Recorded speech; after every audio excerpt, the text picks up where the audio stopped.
update po tayo sa ating crayfish. Yun na nga mga kalakwatsero. Noong mga nakaraang linggo talaga ay sunod-sunod po ang pagkamatay ng ating crayfish. Sa 60 pieces, 40 babae at 20 lalaki na sinimulan natin. Ang natira po dito sa amin ngayon nung mag-37 na lang po ang natira nating crayfish. Ayun, so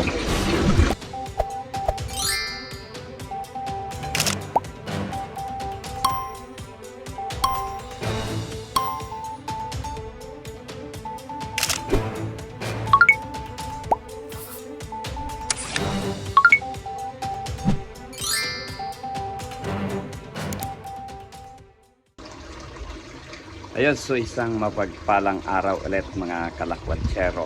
Yeah, panibagong vlog, panibagong araw, panibagong vlog tayo. Ops, kung hindi ka pa nakapag-subscribe, huwag mong kalimutang mag-subscribe. Sana like and share na po sa ating video. At syempre, huwag po ninyong i-escape ang ads po natin. Ayan, kahit man lang po dyan ay malaking tulong po yan para sa aking channel. Oh my God! Wow! Okay, so ang pag-uusapan natin ulit, update po tayo sa ating crayfish, kalakwatsero. Noong mga nakaraang linggo talaga ay sunod-sunod po ang pagkamatay ng ating crayfish. Sa 60 pieces, 40 babae at 20 lalaki na sinimulan natin. So ngayon ay magwa 1 month na po sila dito sa amin. Okay? Ang nakakalungkot po ay medyo nakakadismaya ay namatayan po tayo ng halos kalahati, nasa 30, kasi ang natira po dito sa amin ngayon nung maglipat po kami galing dyan, okay, or galing dito sa original papunta dito sa bago na yan ay nasa 32 o 37 na lang po ang natira nating crayfish. Ayun, so i-update natin kung ano yung mga possible na para ito din po yung maiwasan doon sa mga gustong sa mga gusto kong mag-alaga ng crayfish o magsimula ng alaga ng crayfish, mag-alaga ng crayfish. So paano natin, para sa akin, base sa aking obserbasyon na kung saan ay pwede po nating iwasan. Unang-una dito sa ngayon, mula po nung hindi na namin ginagawa yung dati namin ginagawa, na iwasan na po yung mortality, wala na pong namamatay. Isang linggo na, mahigit isang linggo na namin naobserbahan na wala na pong namamatay o wala na pong nababawas sa ating crayfish. So ano po yung mga possible na dahilan? Kasi noon nung maraming namamatay, ang ginagawa, di ba, may video nga ako na ang aming pond ay may leak. So araw-araw talaga yon, maghapon kami na nagdadagdag ng tubig. Kisa naman sa maubusan ng tubig kasi talagang bumababa po siya. So ang naidadagdag ko pong tubig araw-araw, maghapon, sa umaga ay 6 na balde na 16 liters po yon. Sa hapon, gano'n na naman po, mga 4 na balde. 4 hanggang 6 na balde ang nailalagay po natin. Araw-araw po yun, maghapon. So kinabukasan, may patay, 1, 2, ganyan. And then, yun po yung naging istorya namin noon. So wala talaga kaming and then at the same time chine-check po namin yung pH level ng ating tubig. Medyo po talaga siya, medyo above minimum po siya, mas mataas ng konti sa minimum kasi nga 7.5 to 8.5 or 7 to 8.5 at least yung pong ating tubig. So nagre-reading po kami lagi. Araw-araw po yan ng 8.9 ganyan, 8.9. So kaya may ginawa pa rin kaming isang pamamaraan. Etong saglit lang kukunin ko. Itong phosphoric acid na to. Okay, so hinalo namin ito sa tubig. Bumaba nga ng husto ang pH level, pero ang naging problema nung nagsubok po ako, isang timba lang po ang inilagay ko doon sa tubig sa aming pan. Ayun, mas marami pong namatay kinabukasan. So kaya hindi ko po ito nire-recommenda. Kung para sa akin kung para sa akin, base sa experience ko. Ngayon kung gumagamit pa yun ito at okay naman, please comment below po doon sa mga nagki-crayfish. Ayan, paki-comment lang po ano yung eksaktong pamamaraan para po maiwasan. Ano po? Kasi po nung naglagay ako talagang una isang balde lang, siguro mga 12 liters, yung balde na mas maliit. And then kinabukasan, alam niyo po ang nangyari? Dalawa. Tapos, so okay lang dahil tuloy-tuloy naman ang pagkamatay talaga ng mga nakaraang araw na yon. And then kinabukasan, naglagay ulit ako ng parang 2 balde lang. Ano po? Actually, ang isang balde, isang tabo lang ang inilalagay ko doon. Ano po? Bumababa nga naman, umaabot ng 8.4 ang pH ng pan. Pero kinabukasan, ganun ulit, parang 2 ulit. So nagtaka na ako kasi dati pa isa-isa lang naman, minsan wala, ano po, minsan wala. Pero yun araw-araw talaga. So tinigil po namin yan. Nung tinigil namin, ayun, na ano po siya, na hiwala na namang namatay. Pero kalaunan, ano nga po, dahil tuloy-tuloy pa rin yung ating paglalagay ng tubig. So iwasan po natin, I think isa sa pinaka ano po rito na nakita ko, unang-una yung chlorine ng tubig. Kasi po nawasa ang gamit namin. Okay, yung chlorine po ng tubig natin, no?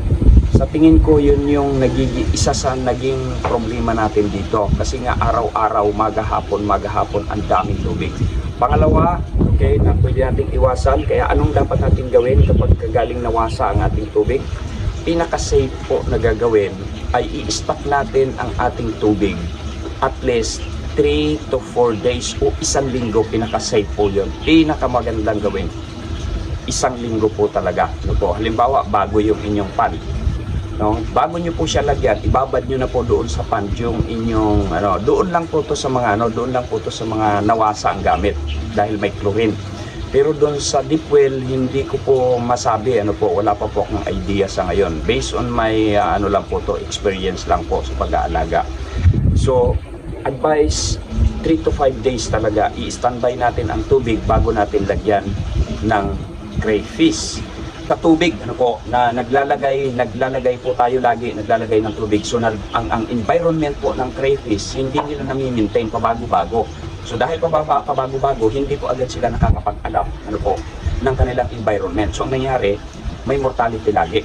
Kaya ang inabot ngayon ay 37 na lang po ang ating crayfish. Okay, so yun. Iwasan, yung laging naglalagay ng tubig, o nagsasali ng tubig. Ang pagpapalit ng pan, siguro kung po pwede na hindi tayo magpalit sa loob ng 1 linggo, 2 linggo. As long as na hindi pa po tumataas ang ating ammonia, ang ammonia ng tubig. Paano nga ba tumataas ang ammonia ng tubig? Yung po'y galing doon sa pagkain nila, na hindi nauubos. So, kaya medyo limitado din lang ang paglalagay. Huwag tayong ma-excite sa paglalagay ng pagkain. Siguraduhin, tingnan kung nauubos o hindi. Kung hindi nauubos, huwag na pong dagdagan ang pagkain diyan sa kanilang pan. Ano ang gagawin paano natin malalaman kapag tumataas na ang ammonia ng ating tubig? Una, so isa sa mga palatandaan, since na wala kaming meter ng ammonia, pang-check ng ammonia, yung pong bula ng tubig. Yung talagang bula na siya, na hindi yung meron kasing minsan na bula, manipis lang. Tingnan nyo to, ipakita ko. Ngayon ang ating tubig, wala siyang bula-bula. Pero pagdating ng hapon, minsan meron pong bula-bula na maninipis. Yung parang ganyan lang sa dyan sa mga dahon-dahon na yan. Kaya katulad niya mga ganyan. Okay lang yan, walang problema yan. Hindi pa mataas ang ammonia natin dyan. Okay, ang mahirap, yung kapag alam mo na sobrang bula na talaga siya na hindi na nawawala. Tapos yung mga nasa yung mga dumi dyan sa ilalim ng pan natin, sa flooring, umaangat. Ibig sabihin mataas po masyado ang ammonia. So yun na rin po yung pagkakataon na dapat na tayong magpalit ng ating tubig. No? Kasi talagang po sila, na nadidisturbo talaga sila yung kanilang environment kapag palit ng palit. Water shock. Tapos kanina pa ako nag-iisip. Damn! Wala naman. Update lang ako. At ang good news po, bagamat nasa 37 na lang po yung ating crayfish dito mula 60 plus 4 na binigyan ng free yung pag-deliver dito. So nasa 64. Ang good news naman po, meron na po tayong isang babae rito. Ito yung maliit namin na pan. Yan, ito yung maliit na pan. Ito yung malaki, ito yung bago. Diba doon sa ating mga video. Ang good news, meron tayong may itlog na rito. Ayan, oh. So, hiniwalay na namin siya dito sa pan para hindi na siya ma-stress pa doon na kasama ng karamihan. Okay, so yan. Yan yung good news. Namatayan man po kami ng 30 rito. Okay? So, mga ilang linggo pa, meron na po tayong kapalit. Yan. Praise God dahil may kapalit na po tayo. Okay, so yun lang ang ating update mga kalakwatsero sa pond natin, sa crayfish natin ngayon. Okay, so sana sa mga gusto pong mag-alaga ng crayfish ay makaano po to, makatulong po sa inyo. Siya nga pala, ang lalim po ng aming tubig dito sa pond na to, actually 3 meters by 1.5 meters po ang luwang nitong isa na to, itong isa na tong pond na to, ito. So ang lalim po ng tubig na nilalagay namin dyan ay 6 inches o 7 inches, mas maganda, mas malalim para hindi agad, mas malalim, mas maganda para hindi po agad nagbabago ang environment ng ating tubig. Okay? So yun lang mga kalakwatsero, no po, ito lang po yung update natin ngayon sa ating crayfish. Ayan, so far mula po nung hindi na kami nagdadagdag dito ng tubig, wala na pong namamatay. Okay, kaya sa base sa obserbasyon ko talaga, yung po water shock and then chlorine, ano po, pangunahin po yan. Ngayon, ang pH level po nito medyo mataas eh. Ito naman. Okay, tingnan natin, ito yung ating pH meter. Tingnan natin ang pH level ngayon nito kasi ang alam ko nasa 9 kaninang maga. Ayan, no? 9.25 ang ating pH level. Pero bakit nga pala mataas ang pH level ngayon ng ating tubig? Napansin namin noon nung unang lagay din talaga ng tubig dito sa bagong simento, bagong concrete. Ang concrete po ang isa sa nakikita nating tumataas ang kanyang pH level. So sa ngayon, mataas po ang kanyang pH level. Dahil nga ay ito'y bago, bagong inano ulit natin, nilagyan ulit natin ng waterproof. Pero sana kalaunan ay maging maayos kasi ang tubig doon sa drum na yun na naka-stack namin ay nasa 8.12. No, ganun lang po, minsan nga bumababa pa siya. So sa ngayon, dito sa tubig natin sa pond, hindi talaga siya bumababa hanggang 8.6. Yan, yun yung pinakamababa naming nakukuha dito. Pero kaya isa sa ko talaga itong simento ang nakakapagpataas ng pH level po ng ating tubig. Kaya pinakamaganda siguro bago tayo kung bago ang inyong pond at konkreto, siguro pinakamaganda babaran muna talaga ng matagal-tagal bago kayo bumili ng inyong crayfish.